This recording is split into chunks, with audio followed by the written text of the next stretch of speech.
So hopefully, I was trying to recreate the intensity of a love relationship. Some of you have been in love before, I imagine. Anybody admit that? Okay. 2 people? Shame. Shame on it. All right. Now, I read before this the poem about the unwelcome guest and her recognizing his lack of loyalty in his eyes. And she couldn't take him to divorce court.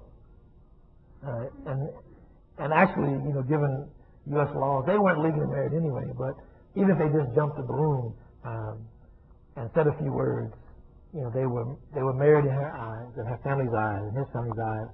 But she was not without means to respond. And this is my imagined response when she found out that, there was another woman up in there somewhere, in his head, ears, nose. This is called the sunflower seed oil conjure, York's enslaved wife.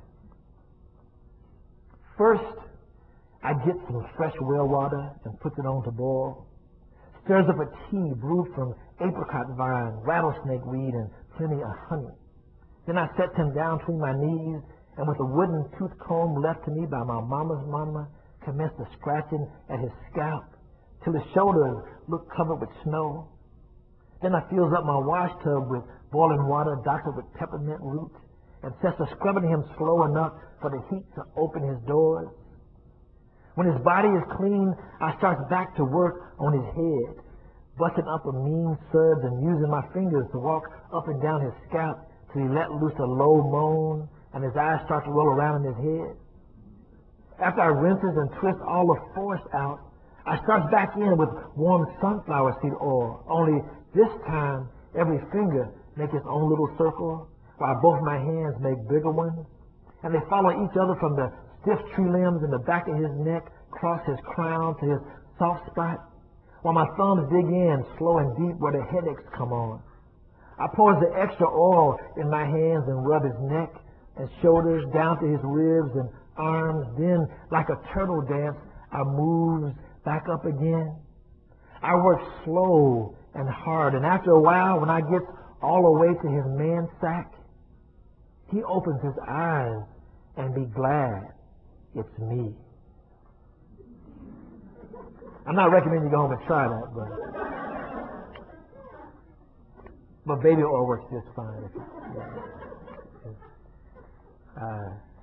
I'll read 2 more from this section, and it's one is in York's voice, and the other is in his enslaved wife's voice, and it's 2 different sides of trying to speak to the challenges of trying to maintain a psychologically and emotionally stable or healthy, if that's even possible, relationship inside the institution of slavery. If you can imagine, the challenges of being married to somebody and the man who owns you could come to your cabin and order you on the porch as the husband while he spends time with your wife and then leave.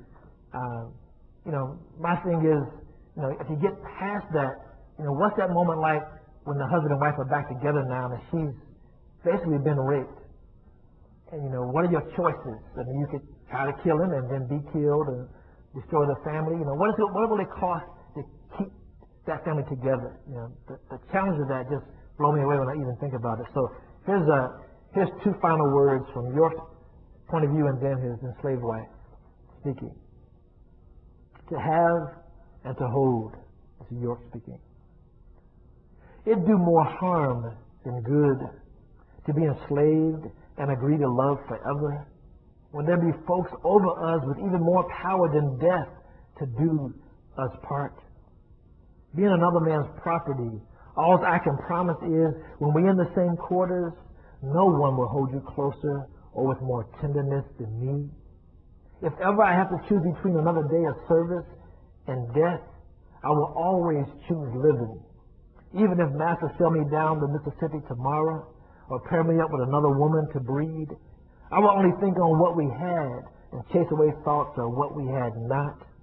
I aim to see you every Sunday and Christmas, but if ever I'm away more than 2 whole seasons without sending back word, untie the ribbons from that broom we jumped, mourn for me but a little, then set your mind to figuring on how you gonna stay warm when winter comes. And then,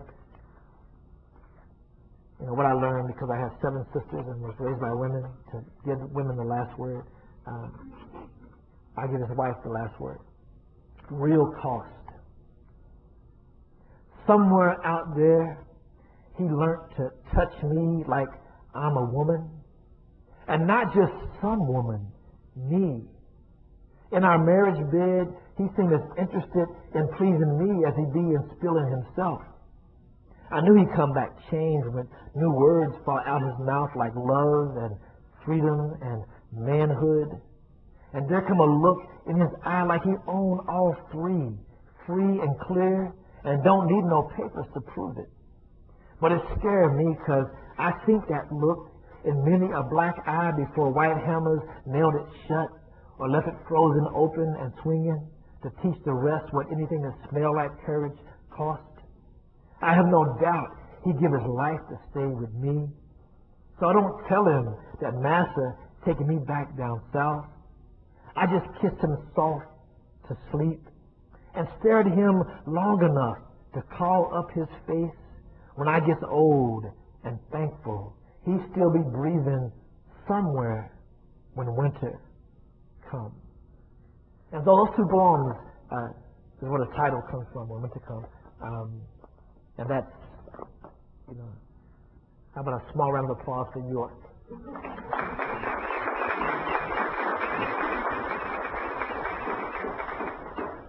And I'll read a few poems from Isaac Murphy, another Kentuckian of color, and a national treasure. One of the things about Isaac Murphy that isn't being done, and I talked about this yesterday in the event, is how you go to Louisville, there's all kinds of evidence of how the city celebrates Muhammad Ali. There's a museum, there's a high school, there's a street, there's a huge, 40-foot by 20-foot picture of him on the side of a building when you get off the interstate.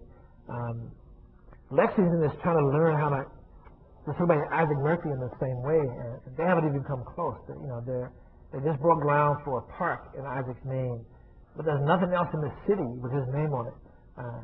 Even though even today he's the most successful jockey ever. He won 44% of every race he was ever in.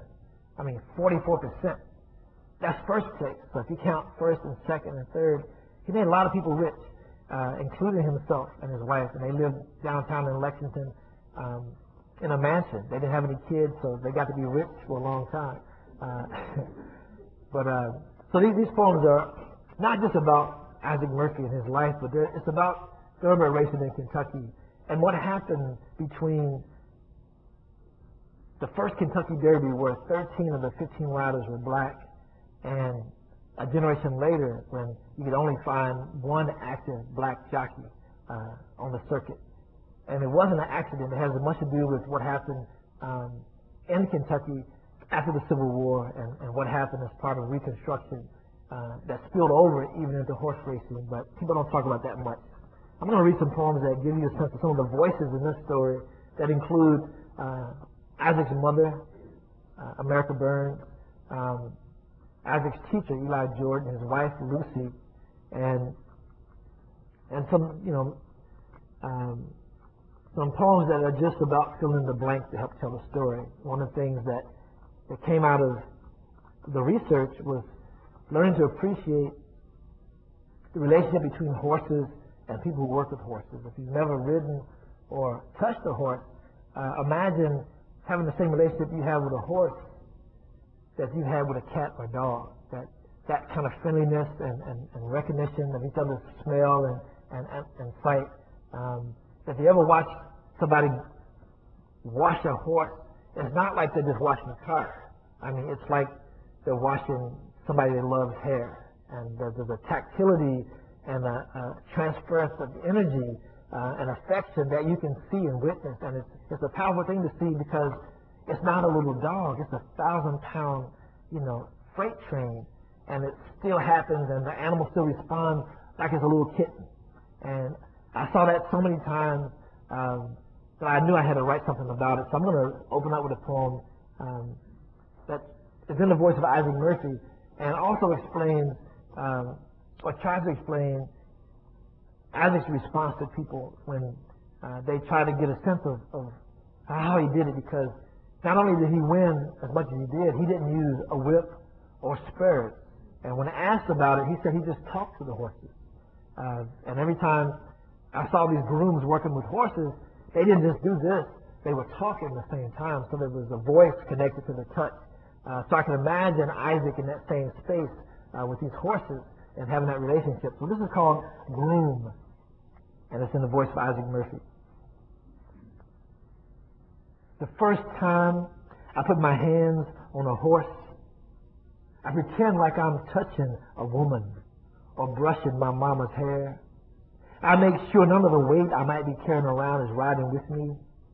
Before I step foot in a stall, I might even stop, gather myself in the quiet morning air, close my eyes, and picture my Lucy sleeping or mama peeling apples.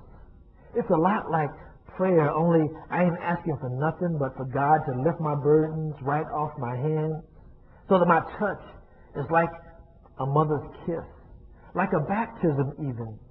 I just want the horse to know my heart is clean, to feel all my respect, no fear, and nothing of the heaviness or darkness that follow even good men around, like a tail do the mane. That's about that relationship. This next poem is in the voice of his mother. And when I was trying to imagine the psychic state and the emotional energy of a woman who had a celebrity son, I kept coming across women who not only were very vociferous about their son's activities, all of them took credit for it. So I imagine Isaac's mother would not have been any different, even though she was a washerwoman. She did laundry for people. This is called Come Sunday, It's Derby. America Burns. He might not ever tell it to the papers, but I'm the first person Isaac ever see ride.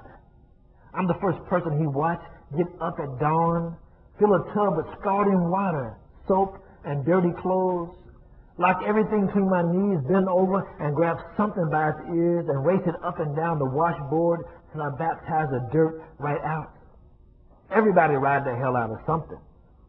I seen a good preacher ride a church full of people with his words alone, have us all talking back to him while he trotters along and teach straight from the Word of God. Then once he work up a rhythm, some of us gets on our feet and urge him on like our amens is whips, and our go-ahead on preachers is spurs. Directly he turn a corner and leave the page, and when his tongue starts to gallop, he ride all the way to the end of the sermon, till the whole church is soaked through with sweat, more exhausted than any horse and rider I've ever seen. So that's his mama taking credit. And this other poem, it has more to do with what I learned just watching and studying jockeys. And I think a lot of people see these diminutive, 5 foot tall and less men and women, and they don't see an athlete, because they're so small. But to guide that 1,000-pound animal, you're all arms and legs because you don't weigh anything. So it's really difficult and it's dangerous. And so this is a poem that tries to speak to that, the challenge of it, what it takes to do it, and how hard it is to do. It's called More Than Luck, in the voice of Isaac Murphy. I don't pretend to make it sound easy, because it's not. It takes strength, brains, and courage, lightning reflexes, and a mountain of confidence. It takes the jockey's whole body, especially his arms and legs, to guide that runaway train. Horses have powerful legs, but no muscles below the knees. So they need great feet and enough training to know the difference between running free with the herd and get their nose across the finish line first. You've got to be patient and skilled to slip through the windows and doors that blink open during a race. But it don't hurt if your horse has already made up his mind to win before you ask permission to climb aboard. When I'm up there dodging mud and sprinting toward the finish line, I don't think about winning. Don't think the horse does either. Sometimes I can't even hear the crowd yelling at me hard and loud to lead my mount past their first or second choice. I never consider how easy it is to fall out of the saddle. How trying to dodge the thunder and lightning of a thoroughbred's hoofs will be like tiptoeing through a cotton gin. When 1,000 pounds of horse is on the other end, your rib cage is just a bird's nest. Your head no safer than a watermelon kissing a knife. So it's hard work. And I'll read one more from here. It's the closing poem that is meant to be to do two things: to celebrate Isaac's whole story, and picks up a lot of references from earlier poems in the collection. But it comes in this African tradition of the griot, where the griot creates a song to remember a certain event or important person. And then the community learns to sing that song, and it's called a praise song. So this is the whole title would be Praise Song for Isaac Murphy, but in the collection it's called Praise Song. And this is actually the last poem of the collection, and it's in my voice. Praise Song. Straddling the distance between African Cemetery No. 2 and the Kentucky Horse Park, between the straw-lined stables at Churchill Downs and the view from Millionaire's Row, between our racist history and our proud past, I offer these words, this elegy, this praise song for Isaac, for every master teacher blessed with a willing student, for Jimmy Wingfield and William Walker, Pat Day and Calvin Burrell, Eddie Arcaro and Angel Cordero Jr., for every jockey hypnotized by the speed, power, and the music of racing, for every trainer, groom, hot walker, and stable hand who palmed a brush, carried a bucket, or lifted a shovel, for every Derby Day hero, generous enough to take a jockey along for the ride, for every yearling dreaming of a garland of roses, for every also ran. I recommit this husband to his wife, this son to his mother, this student to his teacher. I offer all of them to each of us. I dedicate this ride to a man whose life's work was a blueprint for anyone, black, white, or brown, hoping to build something better, hoping to fulfill their own potential, to use all their gifts in an honorable way. Isaac Murphy's life teaches us how to honor our parents, how to love full speed, how to outrun prejudice and oppression. I dedicate this ride to America and Kentucky's son, to a legacy worthy of a star on the walk, a boulevard named in his honor, this book. Wrap your arms around his story. Close your eyes. Feel the wind whispering in your ears. Grab the reins of any and everything that makes your heart race. Find your purpose. Find your purpose. And hold on. Isaac Murphy.